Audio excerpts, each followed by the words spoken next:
What is going on, guys? Rewinds here, and this is going to be my video reviewing episode 218 of Boruto. And let me just start off by saying this is probably one of the most emotional episodes in the whole franchise of Naruto, and possibly even the most emotional episode. It really just depends on how hard it hits you and how you feel, but this one's definitely up there, if not number one. And let me also continue by saying that it's also probably one of the best episodes in the whole Naruto franchise. I don't know exactly where I would rank it. If I was thinking about that, I would be thinking for a while. But definitely one of the best episodes in the Naruto franchise just because of the way it was handled and executed. And easily one of the best episodes in Boruto. I would say at least top five. If I thought about it more, like I said, I would really struggle to come up with an exact ranking, but it's up there. Great episode, phenomenally handled by the studio. So shout out to them for their hard work and for doing justice to all the scenes that happened in this episode. So let's start off by talking about what happened at the beginning, and then we'll move on to the end where, we get to the really, really good stuff.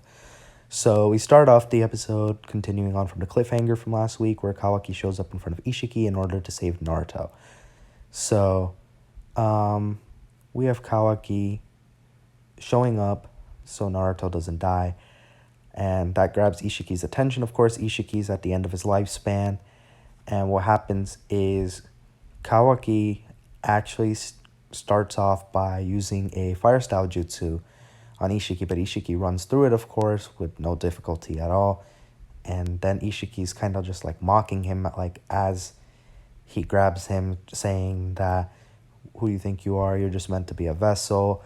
You're empty. You can't be a ninja, all this and all that. And he's just kind of taunting Kawaki, and he kind of brings back the karma on him, and he's like, now I can just pass away in peace because I know my return is going to be guaranteed because I grabbed a hold of you. And then right then you see the karma kind of dissipating from Kawaki's body, and Ishiki is crumbling at that moment too, so he's wondering what's going on. And that's when we realize the twist, which I think is a great plot point. Turns out Kawaki created a shadow clone. And due to the fact that he created a shadow clone, he gave him Naruto's arm to make it seem like the right arm Naruto gave him to make it seem like the clone was the real Kawaki, but the real Kawaki was hiding.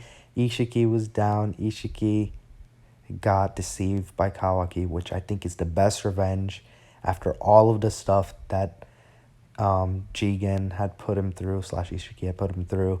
This is the best revenge for him. So Ishiki is now on the ground. He can't really do anything, and it's starting to sink in for him that he has lost this battle and that his life is over. And perfectly enough, Kawaki is the one to deliver the final blow to him. He stomps him, and I think that was handled very well. Kawaki ends up getting the final kill, and I think it's pretty poetic that he did that.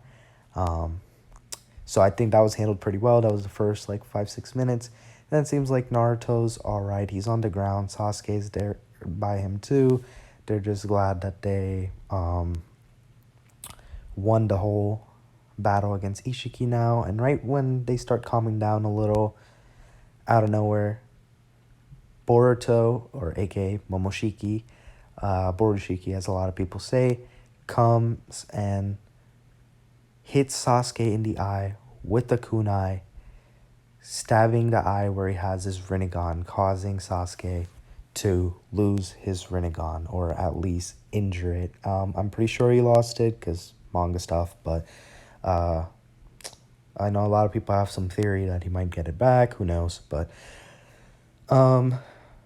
yeah, so that was handled pretty good too. Seems like Momoshiki took over, and he was trying to execute this plan of his of weakening Sasuke, because we all know that he has something against Rinnegan, just like Ishiki did as well. And then Momoshiki goes and talks about how, he didn't expect that it would actually defeat Ishiki, but he took advantage of the moment because Boruto lost consciousness and Momoshiki took over his body. And then after that, we have like some scenes of action. There was some really good. It was a short scene, but there was some really good animation of Sasuke versus Borushiki and Kawaki versus Borushiki, and then you have this whole scene of Sasuke fighting Borushiki and actually coming up with like a discovery that Borushiki is not absorbing any of Sasuke's ninjutsu, so Sasuke is actually able to land some hits, and he's wondering why. And then he comes to discover that it's because if Borushiki absorbs the chakra that's being propelled at him from Sasuke, that Boruto would end up gaining enough chakra to regain consciousness. So that's why he's avoiding that, and they catch that flaw about him. So what Kawaki does is he kind of puts himself in a fire style jutsu, so Momoshiki is left with no choice but to absorb the fire style jutsu, and hence Boruto regains some consciousness and takes over. And the reason why Momoshiki is so concerned about Kawaki is because he needs Kawaki to be around, because even though Kawaki's not technically the vessel where Ishiki would come back in anymore, he still had karma implanted in him. So as a result of that, he still has the data inside him. So he could still be used by Momoshiki now to be fed to the divine tree. So it's kind of like what Ishiki wanted to do to Boruto, but now Momoshiki wanted to do it to Kawaki. He wanted to feed Kawaki to the Ten Tails. So Momoshiki was trying to rush ahead and try doing that at that present state of time, but that didn't work out because he was outsmarted and he had to absorb the jutsu on Kawaki, because Kawaki was willing to kill himself in order to get Boruto back to his normal self. So they handled that pretty well. I think that was pretty smart of them. And that's where we get to the midpoint of the episode. And then from there on, we have the whole second half of the episode dedicated to Naruto and Kurama. And we have like this huge conversation between them. And then it seems like Naruto is believing that, just like Kurama, that they're both about to die. And it shows that Naruto had accepted this decision.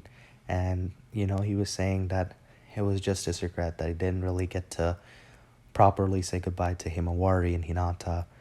But he said at least he was happy that he died alongside Kurama, and that he wishes that since Kurama's been alongside with them this whole time, that he would like to spend the afterlife with Kurama too.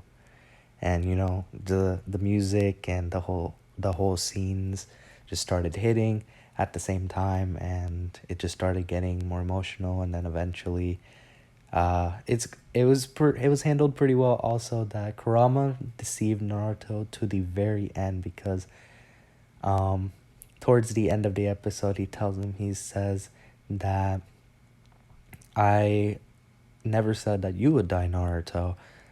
Never did I once say that, but I did say, but he does mention how he did say that the Baryon mode's backlash was that but that the user would die as a result if it was overused.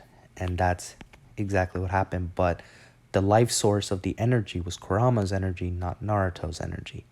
So Kurama is the one who ends up passing rather than Naruto and Kurama, or just Naruto. So I don't know why, but my recording cut off. This seems to happen kind of often, but let's just keep it going. So I was saying that I think the scene was handled very well. I think that it was pretty cool that Naruto and Kurama had like a very in-depth conversation, and how that Naruto really wanted to spend time with Kurama even after passing from this world, and that it shows his resolve and how he had decided that his sacrifice was necessary for the protection of Konoha and the others. But he was glad to have Kurama on his side the whole time. And I think a good part of the scene was the fact that Kurama lied to him to the end.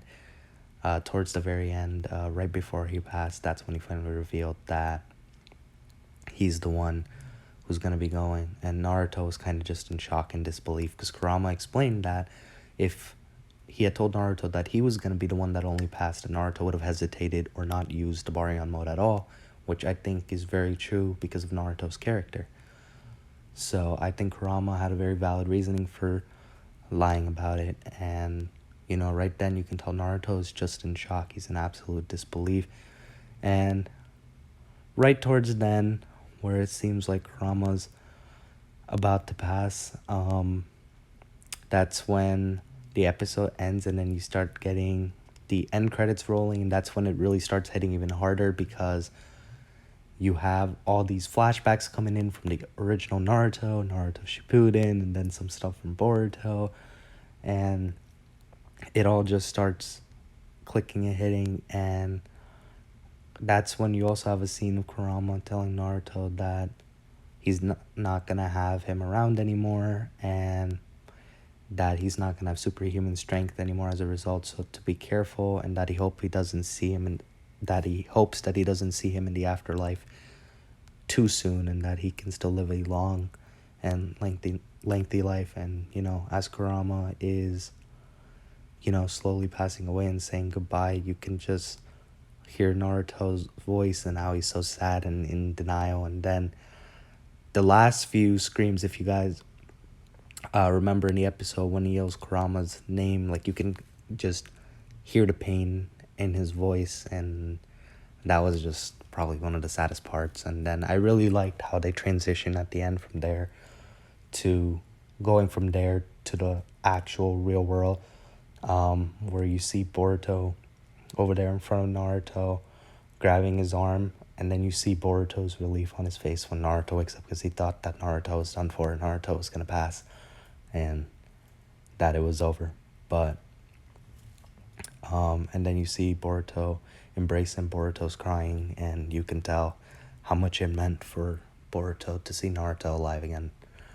But yeah, overall, guys, amazing episode, very emotional episode.